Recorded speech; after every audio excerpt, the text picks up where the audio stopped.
સૌથી લાસ્ટ જે સ્ટોક છે એ મારો ફેવરેટ છે. સૌથી પહેલાં સ્ટોક આવે છે ડિક્સોનનું રેવન્યુ જે જનરેટ થયું છે એ 6,500 કરોડનું છે. પ્રોફિટ જે થયો છે 193 કરોડનો છે અને એ 97% પ્લસ છે લાસ્ટ યર કરતાં.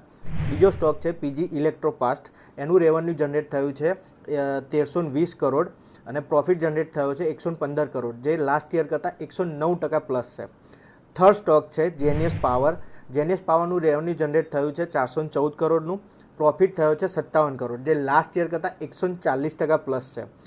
ફોર્થ સ્ટોક છે ઝોમેટોનું રેવન્યુ જનરેટ થયું છે 4,200 કરોડ અને એનું પ્રોફિટ આફ્ટર ટેક્સ 253 કરોડ છે. એ બહુ જોરદાર રિઝલ્ટ કહેવાય.